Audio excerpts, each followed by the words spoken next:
Good evening and welcome to Hot Topics from the Soul. I'm your host, Dr. Valerie Parker Hagan.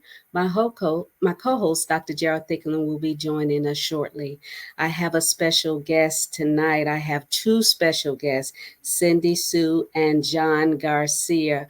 We have so much information that we're going to share with you tonight, so we won't prolong the time. But Cindy Sue is a real estate exec. She's a businesswoman, a mother, a wife, and we're going to have her join in now. Good evening. Good evening, Dr. Very. Thank you for having me to the show.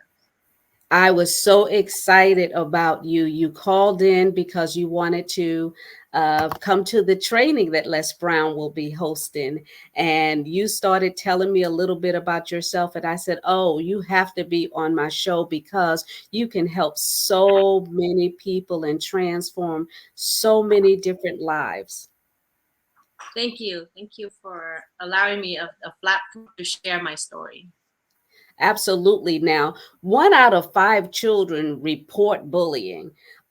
So that means that there's several more that won't report it because of the fact that they don't want to be bullied even more so. And one out of four women are victims of domestic violence, and one out of six men are victim of domestic violence. And one of the things that people don't realize is bullying is domestic violence because that person is putting abuse, emotional and physical abuse, which is domestic violence. So it falls in line with bullying. Anyone that does anything contrary to your will is bullying. Yes. So, can you share a little bit with the audience about your experiences? You have such a wealth of information. And as I said, you're an entrepreneur.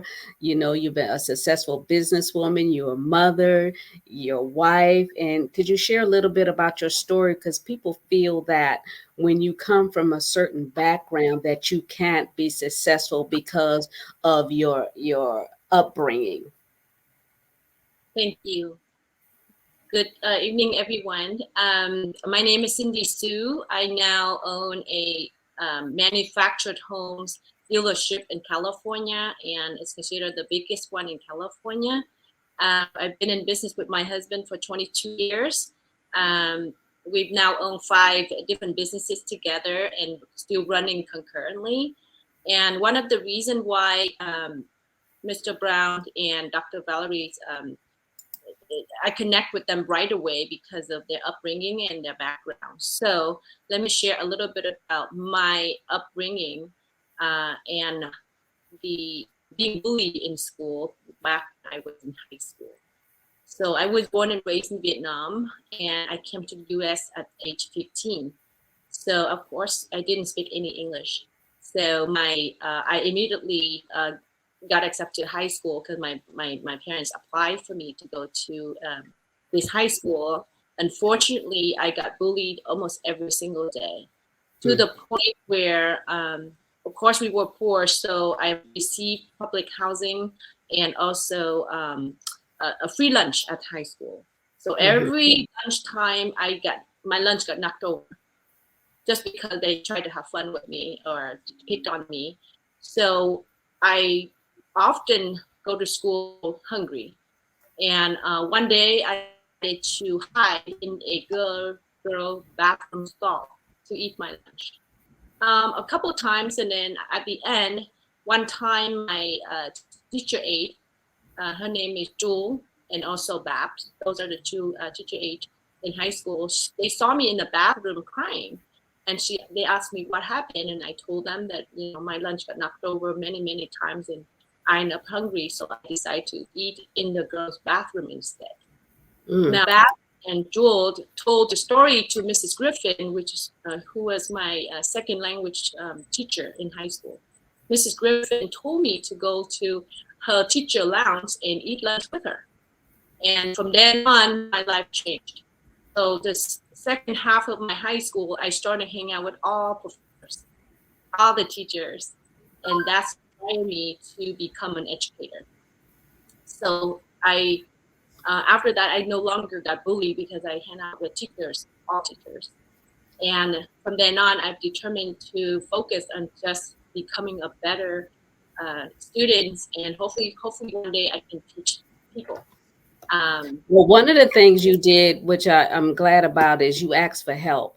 And a lot of times individuals don't want to ask for help, but you found the courage to do that. So I guess it was so overwhelming that you just couldn't take it anymore and you had to tell someone. Yes, yes. And Jewel and BAP was the great help for me. I live in my neighborhood. When we came to the U.S., my father was a commercial fisherman, but his business went bad, so he became an alcoholic. So going to school, got bullied, went home. I saw my parents, my dad, hit my mom, and my mom's scared to call the police because if she called, he will hit her again.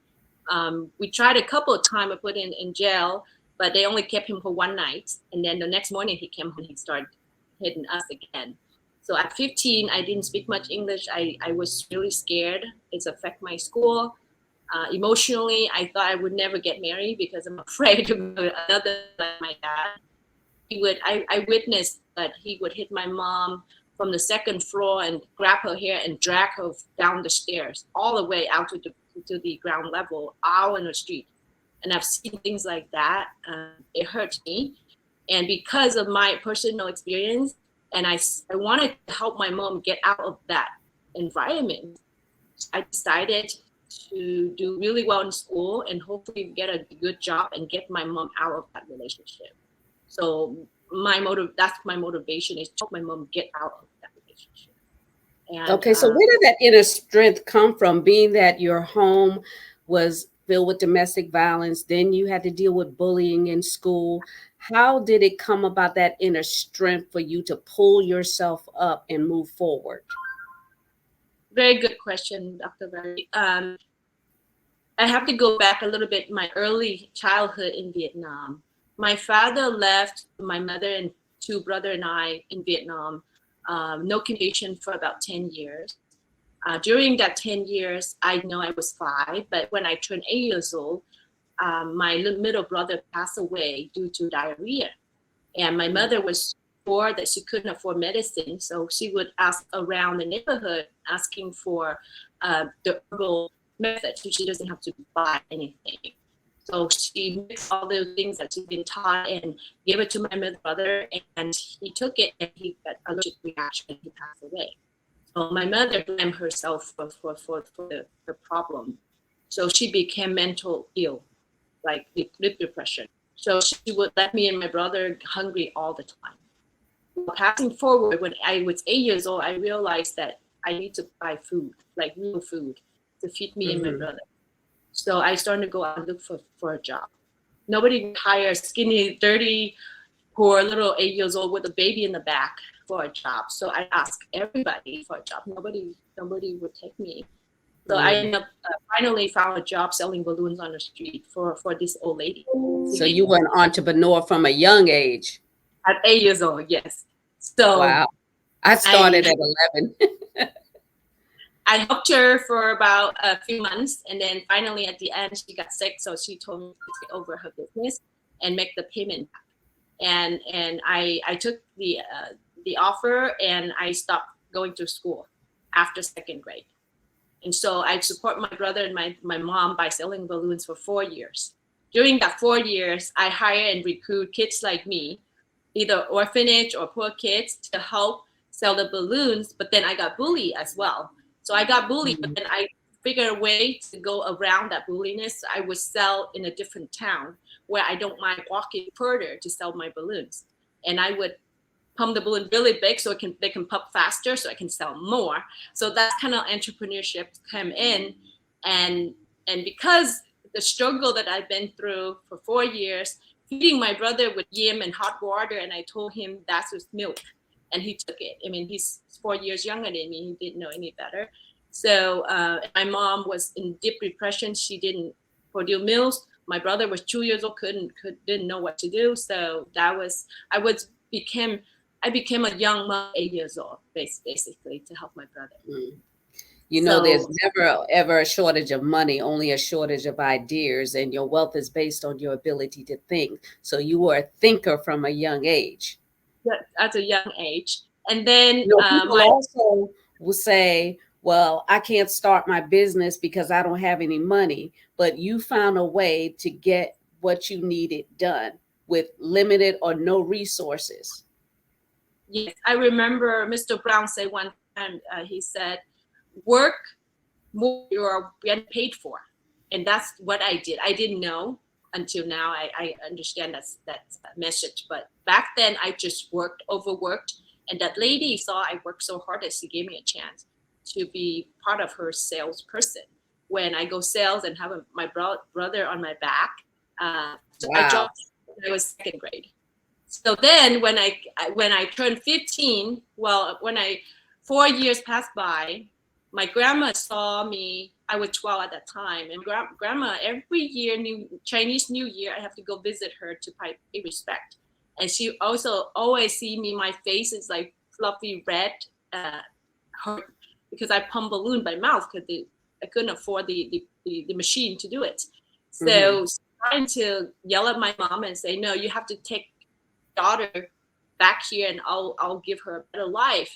And yet I have to sell my balloon business to my most trusted guy in the group. And we moved back to grandma, and grandma sent me to church to study English, study the Bible, and learn how to do sewing. And then she also put me back in school. So I attended first grade at age 12. So because I was so much older than most kids, I became teacher aide, and I taught the class from teacher because I couldn't stand still, didn't do nothing. So like the inspiration of helping people and forming the group and helping things to make better, it was just in me since I was young. So when I came to the US, my dad, after he separated with his girlfriend, whoever at that time, he sponsored my mom and my brother over, one more brother, the other one passed away. And so we Hmm. came when I was 15. So 10 years, no communication.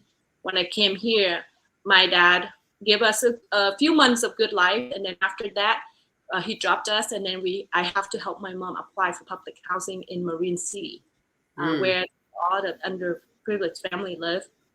And out of 500 household, we're the only Asian family there. So imagine I got picked on a lot, 15. Mhm. Even when I take the bus to school, they would not let me get on the bus, sit on the bus. So they would put their legs out on the bench, all the seat, and I won't even get there.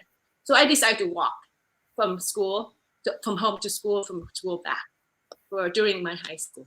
So I've been through all of that. It's just because when my second brother passed away, I thought about killing myself at that Mm. time. But then I realized if I die, my younger brother gonna die next, and then after that, my mom gonna die.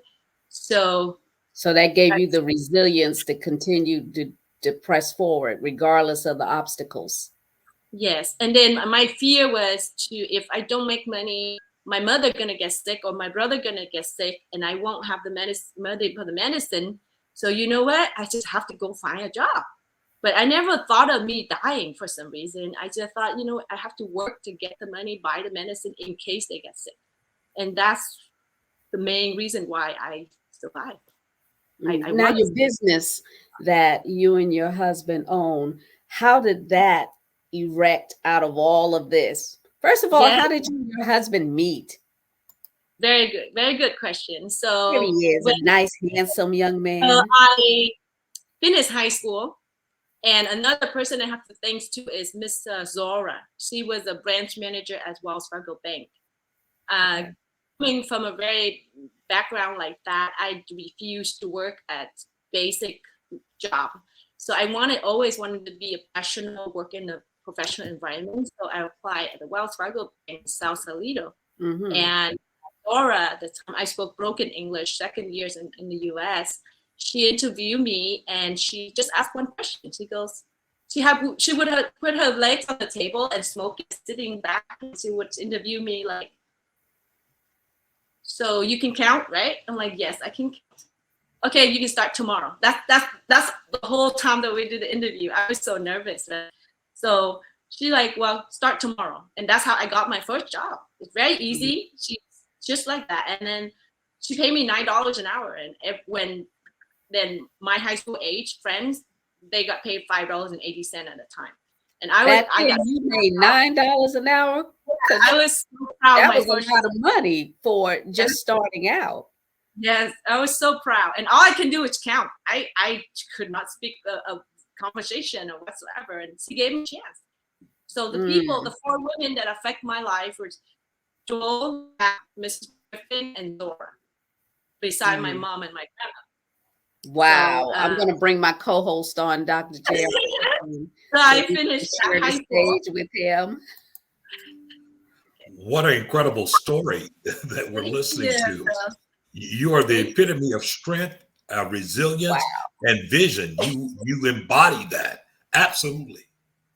That's why I told her, I said, I have to have you tell your story because so many people are like wanting to give up. People think that bullying is just, when you're in school, but there's bullying that goes on at when you're working, when you go to college. There's so much um negative influences there that overpower individuals, and they feel like, okay, I can't deal with this bullying, I can't deal with all this onslaught that's coming emotionally, so why not just check out, why not just end it all? And here we have so many people trying to commit suicide because of bullying and domestic violence. so Absolutely. yes, even our children, they're going to private school now, but they still when they first started at the private school at age 5 or 6, they got bullied very badly, even in private school. And our son Vincent, he's now 14, but when he was 5 or 6 years old, he came home and he told me, "I don't want to go to school, Mom. This that people are not nice to me." So I came to the school, talked to the principal. They said they'll fix it. They never fix it. So I finally asked my son and said, "Who bullied you?" So I came to that child and I spoke very softly. Of course, I said, "Hey, I don't want to name his name, but could you please be nice to Vincent?" And he just backed out. He's a kid. One day there's a parent conference. I came by and I talked to his parents and told them that this is what happened to our son, and the parents just kind of ignore me. So I couldn't do anything in my power. However, I decided to build a very cool costume for my son. Okay, Halloween came Bullying on. is learned behavior. For Yes, those of you that are looking at it, it is learned behavior. Children, see things like that going on in their home. And a lot of times they're being bullied and abused at home. So they take that and react out in public to enforce that on another person because they're unhappy, they're miserable. yes. So I decided to build a very cool costume for my son so he can be the coolest kid in school. So I took the cardboard and I built a transformer for him, a bumblebee. So he wore that costume to school because you can't buy that. It's like handmade. And all of his friends want to try on the costume. And apparently the kid that bullied him wants to be his friend so they can try on his costume. So from then on, bullies thing went away for many years now. Now my son is the last year in his middle school, so now he's the president of the entire school student body. So he command respect and he get out of bullying. Now he's helping people who got bullied. He changed the kids who came to him and told him that he got bullied. He protect them. So in my opinions, when the parents listen to the kids, spend more time with them, ask them what happened in school, figure out a way to help them get over that. Um, Mhm. so how did my husband and I met after high school? I studied community college for 5 years before I got enough credit to transfer to university. I graduated from UC in Santa Barbara with double major. I've got a Wow. bachelor degree in biological science and bachelor BA degree in business because I was hoping one day I can own my own business. But at the time, my mom convinced me to go into dentistry, typical Asian parents, doctor, lawyer, dentist. So I settled for dentist. I applied, got into UOB. I did not like it, so I dropped out first year. Then that's when I met my husband. I dropped out and I say, you know what, with both degrees, either I become a scientist or I want to sell homes to make quicker money to support my mom. get out of her situation. So I decided to go into real estate. And at that time, I tried with the big company like Coldwell Bankers and Transit 21. I didn't like the way they treat the new agent. So, but it's not fulfilling to help sell homes. So I was looking for affordable housing situation. And that's when I talked to my professor. She's now my sister-in-law, my dentist. And she said, oh, you know, my brother's in the field. Why don't you give him a call? He sells manufactured home. He's not a realtor. I'm like, oh, that's exactly what I'm looking for. I want to help underprivileged families and affordable housing. So your dentist was the hookup? So yes, I met my husband and we talked, and one meeting I took his ears off. I had my vision board. I drew the map of California with like 15 location of offices. This is how we're gonna help a lot of people. And he would jokingly say, "Are you smoking or something? Because there's a lot of work for one office." So I said, "No, try me. I work hard, and this is how I am." And I started to tell him my background, where I came from. Now, going back to how do I decide which which college do I go to? That's another story if I may have time. Do I have time to talk about that, Dr. Valerie? No, we're gonna No. fast forward and talk about, you know, you met your husband and then you got into business and do manufactured homes, mobile Yes. homes. You build to help the less fortunate. So I want to talk about that journey, how you were able to get that in motion to help the community. Yes. So start out with real estate first, and then venture out into manufactured home. Is because back in 2000, there's a lot of Hispanic family and Asian family, Vietnamese family came to the San Jose area, but their total household income was about $40,000 to $50,000 annually. So they cannot buy a $500,000 or $700,000 home. So my husband and I decided to focus on manufactured home, which at that time was about $50,000, 3-bedroom, 2-bath, affordable. And all they need to put is 5% down or 10% down, which is 5,000 down, and they can own a 3-bedroom, 2-bath. So I told my husband if we can help this family, their children get to go to the school that they deserve to go to, which is we go by the zip code. So that's what we focus on is affordable housing. So initially just him and I, and then we build it up to 6 people. And the reason we built to 6 people is because at that time we couldn't find mobile home loans. So I have to go out and learn how to do mobile home loans, and came back 60 days later and opened a loan company. That's the second company. Then after about 6 months, we got a team of 4 or 5 people who speak bilinguals, Chinese, Vietnamese, Spanish. Then we hit another problem is insurance. Regular insurance company doesn't cover 100% of the mobile home. So when the homes burn down, they only get paid. And I felt like my customers are being cheated or not being treated fairly. So I went out and learned how to be an insurance broker, and I got that too. Wow. You're solving it all the way around. Insurance company. Then 8 years after that, we hit another hurdle where we build new homes for customers. We trade in old home for new homes, but then we lost all the contractors because we're not a contractor. We begged them to, when you have time, come help us put the home together. So in 2008, my husband and I decided one of us have to get the contractor license. Well, my husband had to run the business, and I was having Vincent as a 6 months old. So my husband said, "Can you go get a contractor license?" And I did. So we opened a construction company, 4th company. And 2019, COVID hit, and the government said, you have to have a general contractor license specialized in mobile home. So I went out and got the contractor license for mobile homes. So that's how we got 5 companies. So Dr. J, isn't she amazing? It is absolutely Talking about being amazing. relentless. You're talking about every hurdle that she encountered. She simply adapted and solved it. Here's the hurdle. I won't worry about the problem. I'm going to be the solution. And that's amazing. That is amazing. That's a total mind shift. And you don't always see that with individuals who have gone through the type of victimization and the trauma that you experienced early on, because really that's generally that flight mentality. And oftentimes, you know, it is not in the wheel cycle to just meet every need. And that's been incredible, because every challenge that came, you say, okay, well, we'll solve that one. We'll do what needs to happen there.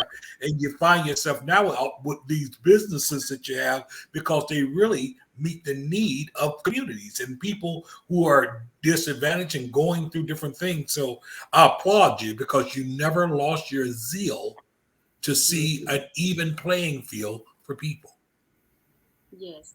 We in the company we now we have about 186 employees, but in the, collectively between the five, because we consider it's like a one company, but it's different divisions, so that everybody working for us, I think 90% are single moms or single dad, and that's our mission, is to help employed and grow within the company. We have Vegas trips once a year. We put everybody together, Southwest Airline, and we flew them to Vegas for a 3-day retreat, and all paid for, including their children. If they have more than one children, they can be babysitter, and we pay for the babysitter to be there with us, so the parents or the employee can spend time with us. That's how we treat them. That is awesome. You know, Dr. J and I have backgrounds of overcoming adversities and stuff. And this is why we do what we do, to empower other people to know that if something happened to us, you know, God is a just God. He has and will serve and assist anyone that acts. All you have to do is ask and have faith and believe He is who He is, and you can make it to the next level.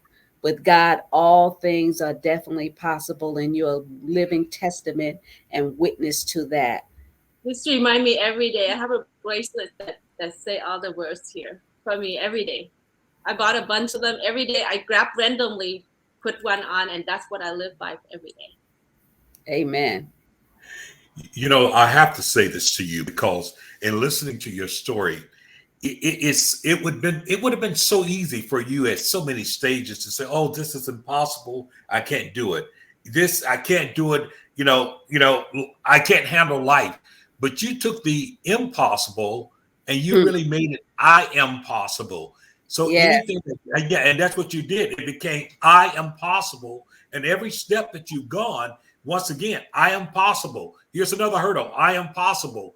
And what you have demonstrated is the fact that people, regardless of what challenges they encounter in life, what intersection they encounter in life, they have the ability to rise to the occasion. You've proven that inside of things. And then your reward is not just your businesses, but in the way that you entreat those that work for you and work with you. That is what's amazing. Thank you very much. Because I think I put the purpose first without the pressure. I think of the purpose. You know, if we don't get purpose before pressure. Purpose before pressure.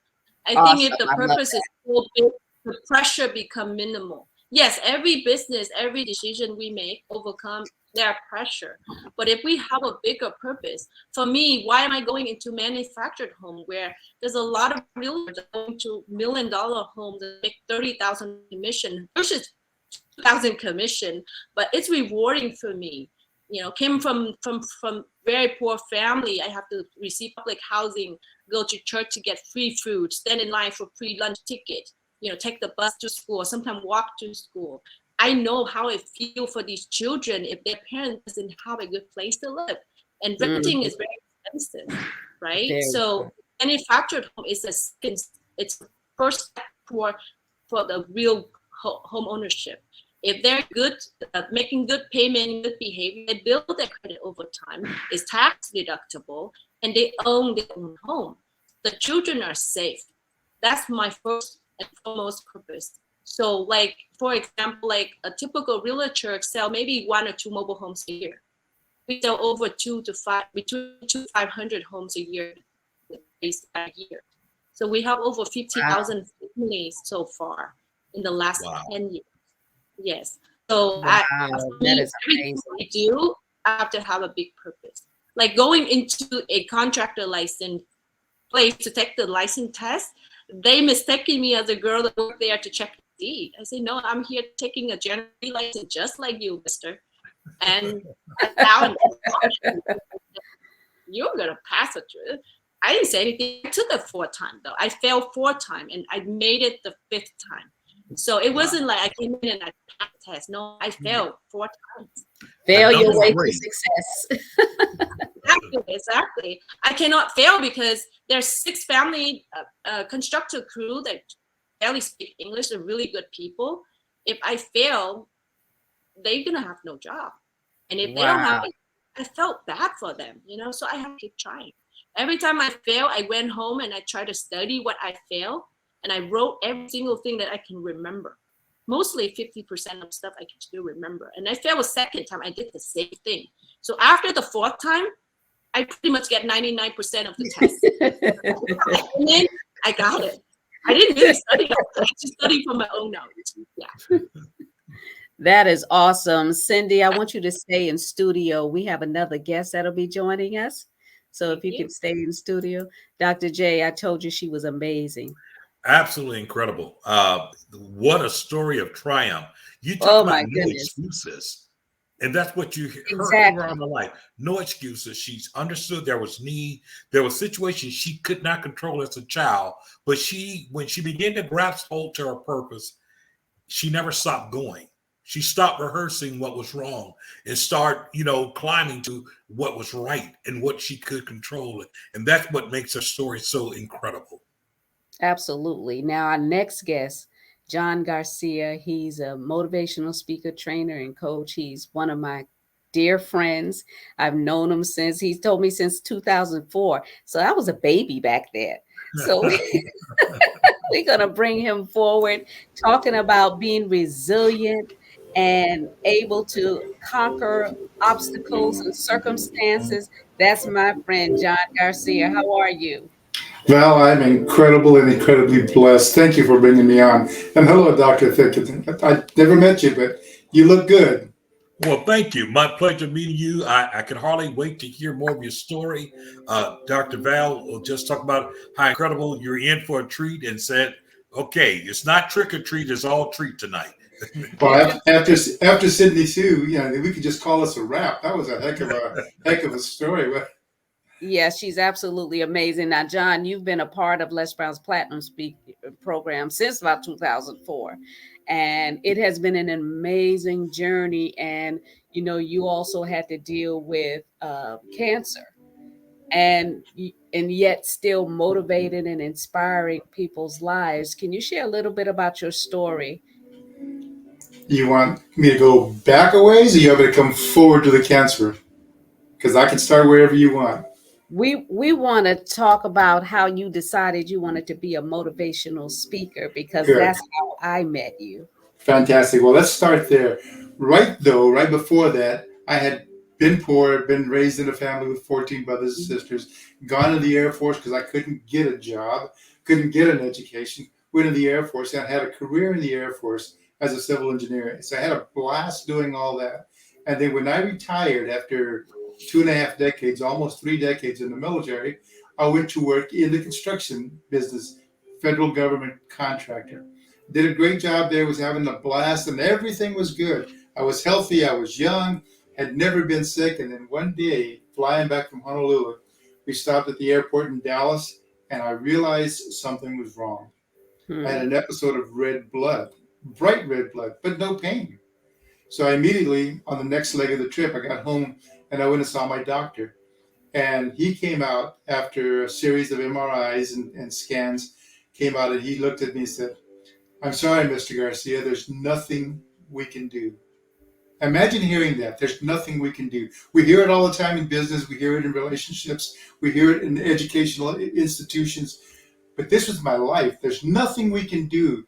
Judging by the size of the tumor, which is large, it's been growing 5 to 7 years in your body. You have renal cell carcinoma.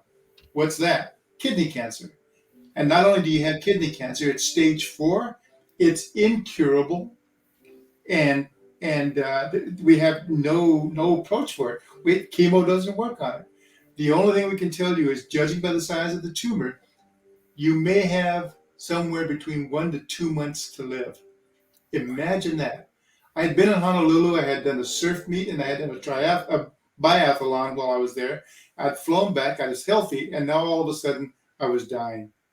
So I said, I want another opinion. And he looked at me and said, it won't do you any good. And I just got ticked off. Sometimes you have to get ticked off of the situation, right?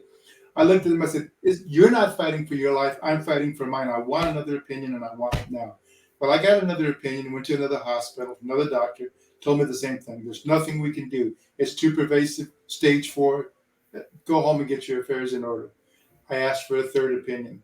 Saw the third doctor, the third hospital, and he said to me, really, what you ought to do is go home and rest. Your final days are coming. Watch Oprah. Take it easy. That's all you can do. And I looked at him incredulous. But by now I know that there's 8 weeks and 2 months, and 6 of those weeks have gone by. 2 weeks to go, if you believe them, right?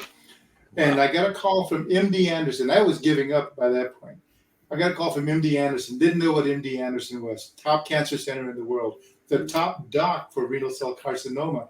And Doc Denny said to me, I'm not going to sugarcoat it. You're very, very ill. And they're right. There's nothing they can do. Did you hear me? There's nothing they can do. But we're a research hospital. And I think if you allow me, if you'll be the guinea pig in this study with me, then maybe we can get you another 4 months, 6 months, maybe a year.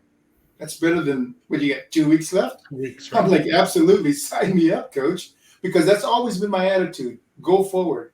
Whatever the obstacle is, go forward. Through my upbringing of being. So, John, how did they find you? How did they find you to reach out to contact you? That's the miracle. That's the miracle, because I gave up asking for opinions. And if I can be brief with this story, I was out of the field. My daughter was an equestrian, and we went out to muck the horses. By then, 6 weeks had gone by, I couldn't even walk. I was afraid that the balloon in my body was going to pop. It doesn't work that way. But in my mind, I had a fast-growing tumor, and it was going to pop. So I'm sitting there, and it's pouring raining. It's January, the end of January, and I got out of the truck. My wife is mucking the horses, and I walked out of the field, and I fell to my knees. And I finally said, Father, your will. Your will. Whatever your will is, I'm ready. I give it all up at this point. And I got home, and I kid you not, the miracle of all miracles. I had a phone call waiting on my voice recorder, if you remember what those are. I had a phone call from MD Anderson, said, can you come see us? We've got your case. And I have no clue to this day who referred my case to. God is faithful. Well, I'm telling you. Woo, he's better than good. And so anyway, Doc Denny told me, this is what we're going to do. I signed up for it, and immediately went in and had a radical nephrectomy. Got cut completely in half, got opened up, and had all the tumors and cancer taken out. And then the miraculous thing, he cut the tumor up, separated the proteins from the cancer cells, and from the proteins, he made a serum that he re-injected in my body. Who's thinking like that? People who are forward thinkers, people who are researchers. And that's what he was. Had I given up, Winston Churchill said 7 famous words, right? Never give up, never, ever give up. Yes. And had I given up, somebody would be visiting my tombstone. But I didn't give up. And he came to me and he said, this is what we're going to do. And sure enough, every time he injected that serum, every day in the beginning, then every week, then every 2 weeks, until it was all gone. And don't you know, I made 6 years? Those doctors, those 3 doctors, 2 of them died in those 6 years. Wow. And they were younger than I. Wow. I don't know what happened to the third one. I lost track, and I don't even care at this point. The bottom line is 6 years I went through, but the cancer reemerged because it seemed curable, and there was a cell somewhere in there that finally manifested. And now, instead of just the kidney, the adrenal gland, and the vena cava being affected, now my lungs were affected. So he started me off on another therapy, another immunotherapy, another chemotherapy, another cryoablation, freezing it in place. All kinds of studies that I went through. The second time in my lungs, the third time in my pancreas, my liver, my other kidney, the fourth time in my 4 ribs on the left side, the the fifth time in my spinal column, tumors surrounding the spinal column, eating away at it. I would have been paralyzed. Yet all those immunotherapies, all those different approaches from these doctors who are forward thinkers, and me always saying, yes, count me in, always saying that. Because somebody said, why would you do that, John? Why would you even bother? Because if I don't, maybe they'll find a cure. Maybe they'll find that something to help me. But if I don't, the next guy's going to have to go through this. And it's me. I'm the one that's chosen for this battle because I can go through this battle. It was painful. It was rough. You saw me, Valerie. I went from having the same color hair as Valerie, and 2.5 weeks after starting a therapy, it went white, completely white. Yeah, I saw you. I saw you when you had first, after you had had your injection, and I was like, John, you look like Moses. Well, Just that you done came down off the mountain. I remember walking in, and somebody said, "No, you look great. You look great." I said, "Yeah, it's better to be seen than it is. What's the better to be seen than be viewed." Exactly, better to be seen than viewed. I said, "I'm trying to look distinguished, not extinguished." Yes. But to make a long story short, because I know we're time pressed and you got questions for me, fast forward, the tumor came back again. Now this time it came in my kidney and my liver and my pancreas. Wow. Then it came into my lymph nodes. Then it came the next time, it came into my bilateral in both of my biceps.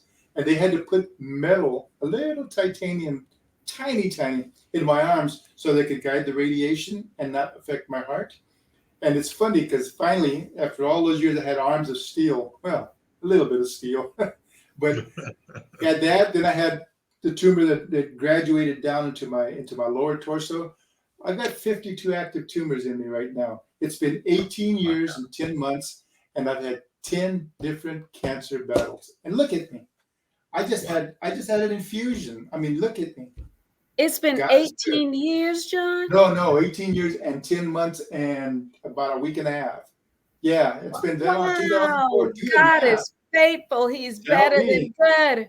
Tell me. And I know people who, I mean, I see a lot of people because I'm there every 2 weeks getting an infusion or some kind of therapy. And I see a lot of people. Then all of a sudden, I don't see them anymore. See, half the battle is right here in the mind. Your mind. In your mind. Yes. You gotta be a warrior. You gotta be fighting for what's yours, and you've got to believe. You know, my favorite book in Matthew 23:23 or 21:21 both, it says, if you had the faith of a mustard seed and did not doubt, you could tell the mountain to jump in the sea and surely it would. Yes. All that is good because people, they focus on the mountain and they focus on the faith of a mustard seed, that smallest seed in the garden that grows the biggest plant. But I focus on 4 words. Check this out. If you had the faith of a mustard seed and do not doubt, that's been my mantra. And do not doubt. And do not doubt. Every time he said, I'm going to try a new approach. Let's go. He said, don't you ever say no. I said, not to you. Not to you. You're the only hope I have. You're the guy who's been studying this. You're the guy that wants to cure this. I'm just along for the ride. God has placed me in this place to be your subject so that we together can go through. And you know, to this day, every year they have an annual symposium, an annual conference. And guess who the star is? And I've never been there in person, but my records are, my x-rays are. And the first question asked to him is he still alive? He goes, alive. He's thriving. He's traveling all over. We pulled the infusion needle out of his arm, and in 15 minutes, he's back on the loop and headed to an airport, going to another city to do what he does. Wow. I remember at one of the events you had stepped away. You was like, you had to give yourself chemo. And I'm like, did you have a whole, what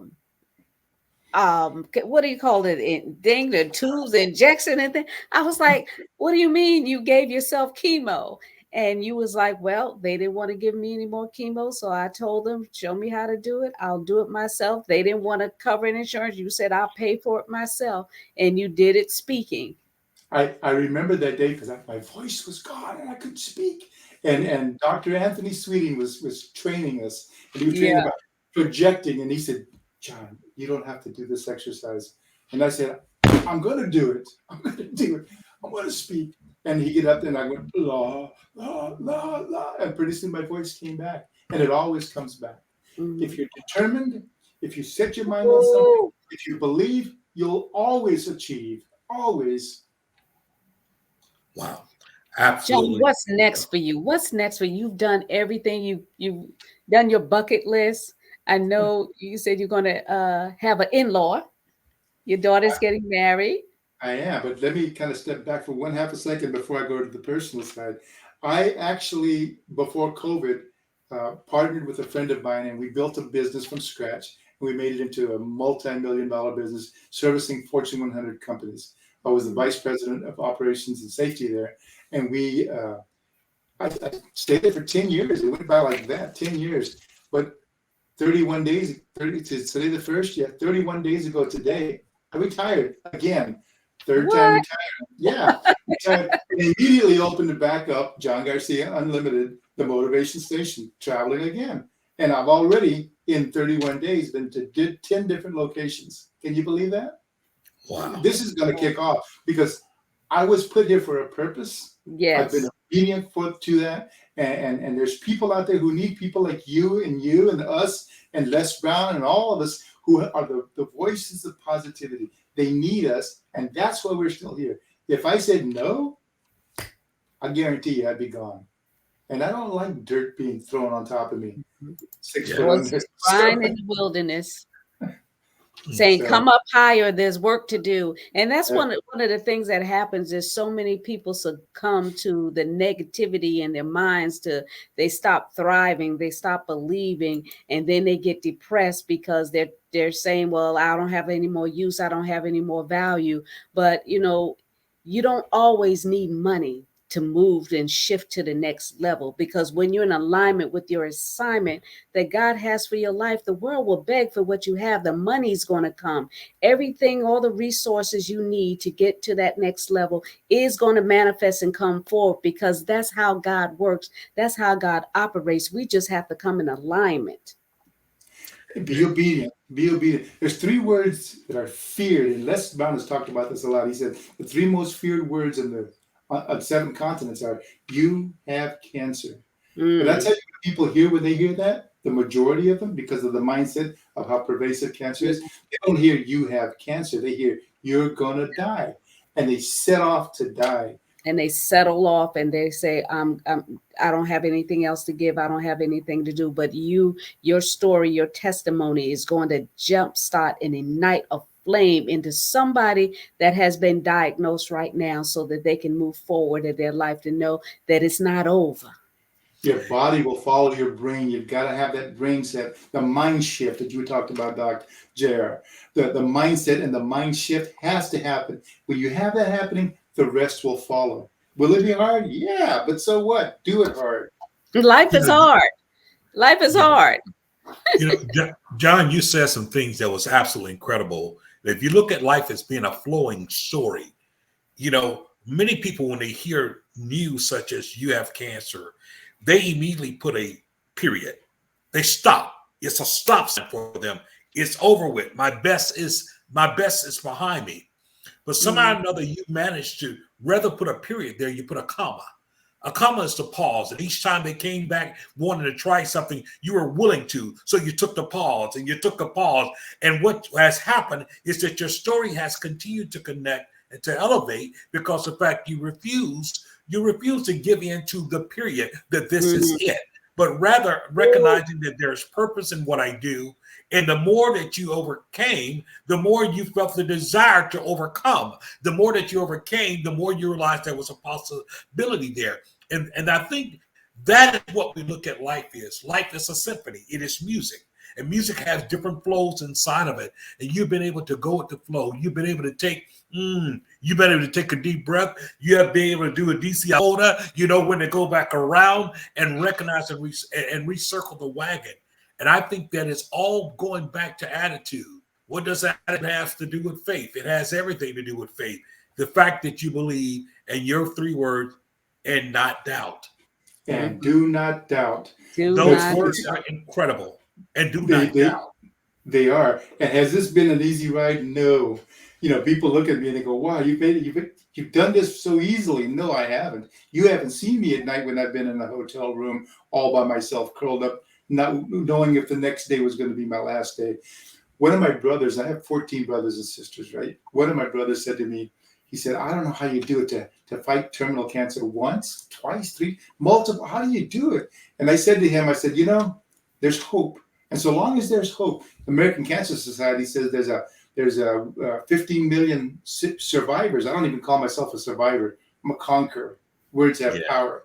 Mm-hmm. I said, so long as there's hope, then you got the best hospitals and the best care and the best mindset. So long as there's hope, you can do anything. I said, so I have hope that I'll continue on. But you, my brother, were born ugly, and there's no hope for you. There's just no hope. I tell that story to tell this story. The fact is that when we laugh, we release endorphins in our body that help our immune system fight.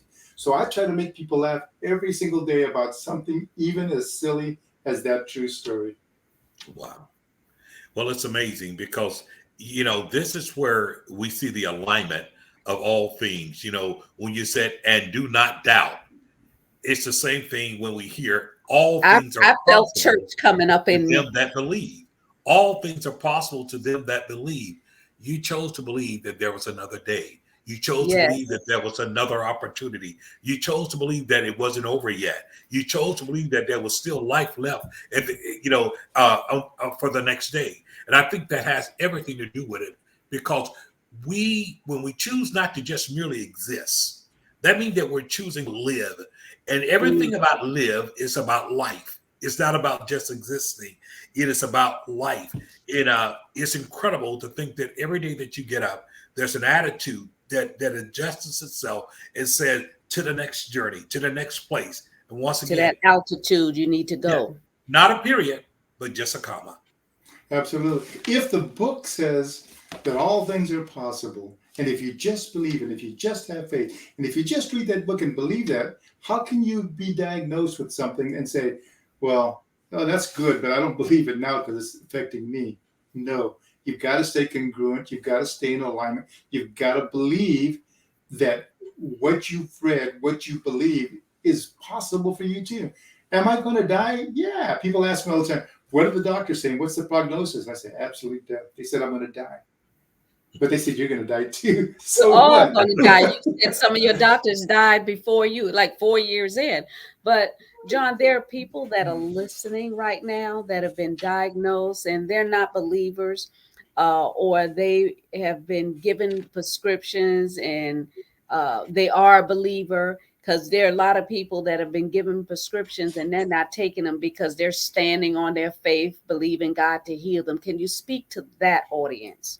Absolutely. Do you think he, the Almighty, would give us doctors, give us medicine, give us hope, give us immunotherapies, give us therapies that are in third world countries, and expect us not to use them? How foolish is that? Use everything at your disposal. If you believe, then believe in him. Believe in the good book, but believe in everything that comes along with it.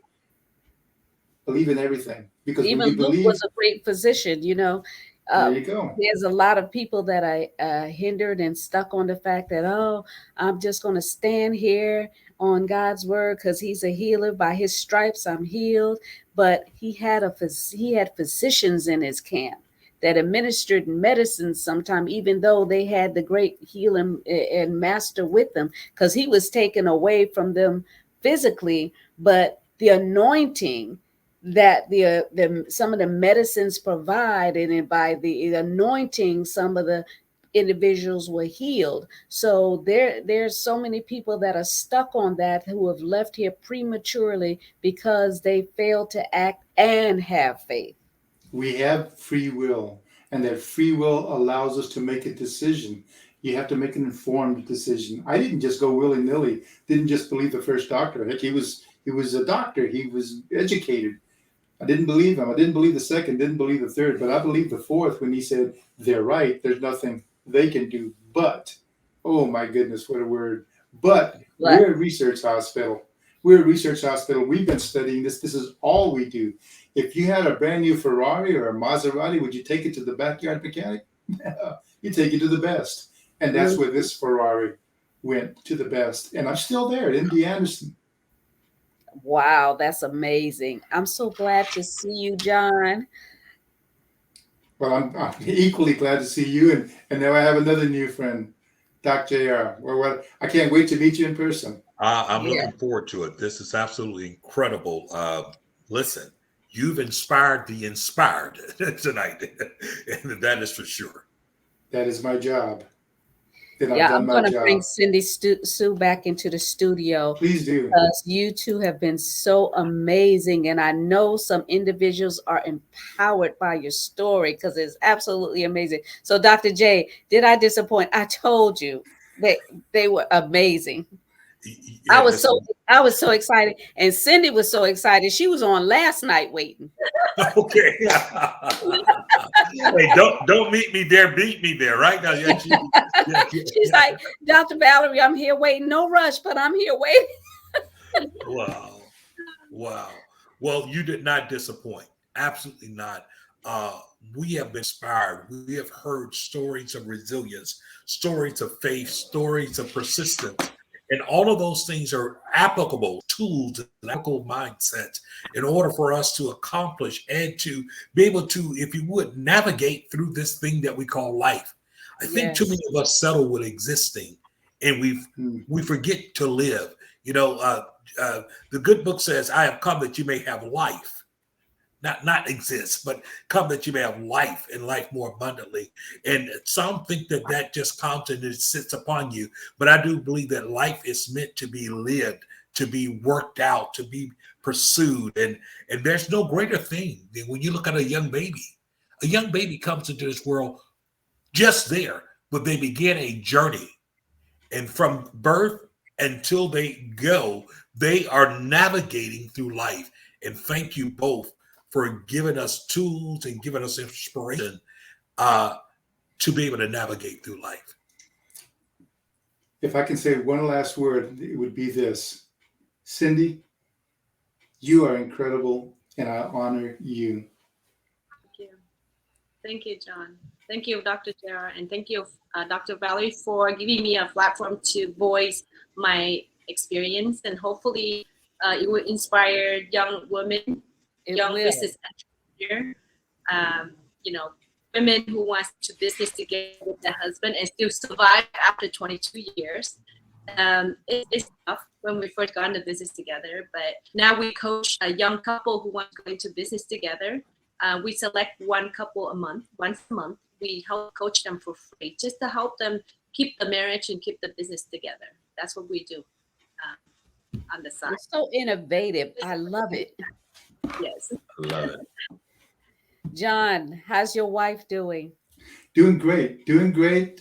She's at a thriving music studio. You heard a preview of that earlier when she Yeah. was teaching. Teaches piano. She teaches violin and cello, and of course, you know she sings. She sang at some of our Let's Brown events.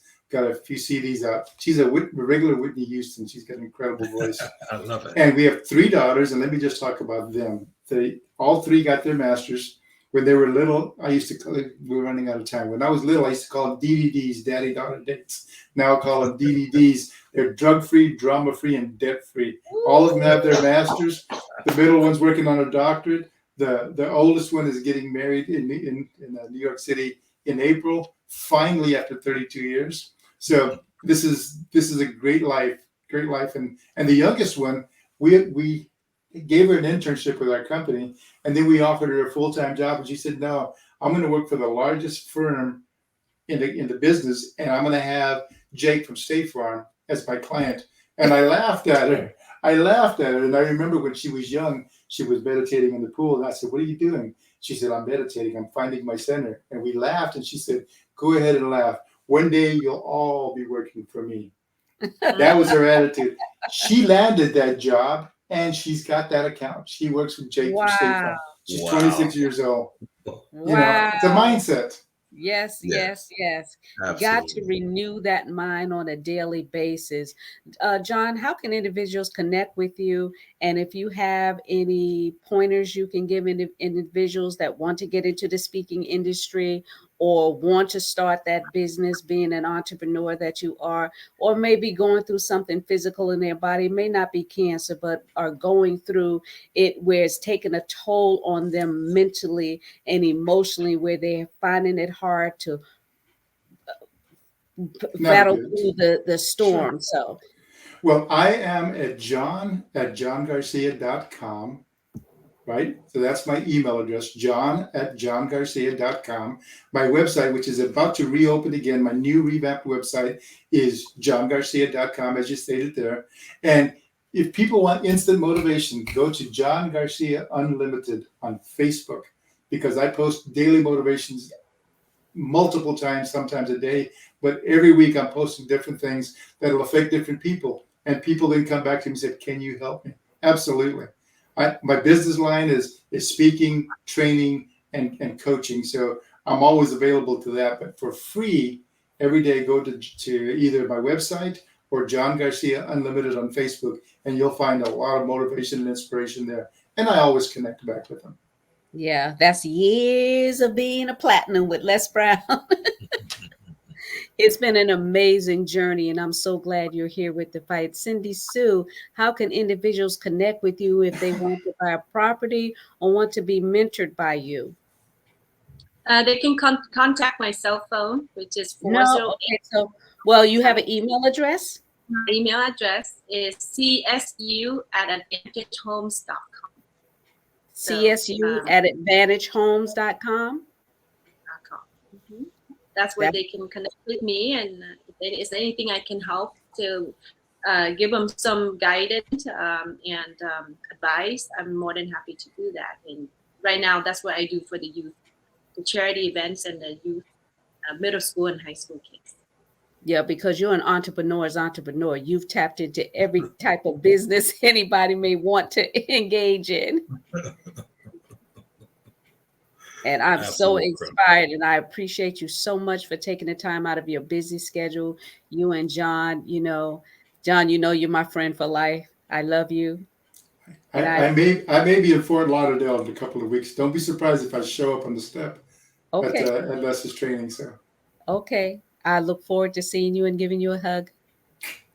same here. And All right. you, So thank you so much for joining John Garcia and Cindy Sue. thank you very much. Thank you, Dr. Sarah and Dr. Valerie. My pleasure. Thank you so much. Dr. J, this has been incredible. I tell you, it's amazing. Wow. I know they have helped so many people because they're going through so many things, from domestic violence, from Absolutely. bullying, to cancer, to illness in their body. People are dealing with COVID. There's so much going on, and we're going to have some individuals come back and talk about mental illness because it is plaguing our country. Absolutely. People said it was because of the pandemic. It was going on prior to the Prior pandemic, to but the the pandemic, pandemic absolutely. has elevated it, and Yeah. it's been pushed to the forefront. It has. And I want to encourage everyone that's listening now to share this. Please share tonight's show. Share this. This will inspire, this will empower, this will elevate consciousness and mind. It could be the difference between life and death. So I want you to share this because of the fact we heard bona fide stories of resilience, persistence, and we know what it means to not just be a survivor, but to be a conqueror. Yes. And Cindy Sue had a lot of obstacles, being Asian descent. And I'm sure during the pandemic, when we had the other guy in office, it made it even worse for Yes. individuals. We feel it from a daily basis. We're always trying to fight through the current, John, when we have to go through situations because we don't have the connection of complexion, we have to fight as hard, but we can win, we can make it, we can have successful businesses. Our children could be educated and they can sow back into the community. This is where it begins. It begins with us. It begins in the home. And we have to educate our people to be thriving individuals in the earth. Absolutely. And that is our responsibility. It is the responsibility to the future. It's the responsibility to our children, but it's also the responsibility to our own legacy. Because if our presence doesn't make a difference, then our absence won't neither. Wow. You better say that again.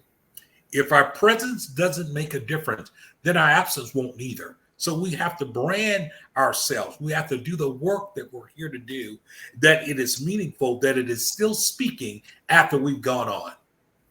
Absolutely. So those that want to be a blessing to our nonprofits, Dr. J.R. Thicklin, he has a nonprofit, Destiny by Choice, and you can connect with him through jrthicklin.com. That's jrthicklin.com. And of course, to reach out to from the soulofawoman.com. You can find out about our nonprofits, which serves domestic violence to children in single parent homes. And again, if this show has been a blessing, pass it along. You can save someone's life.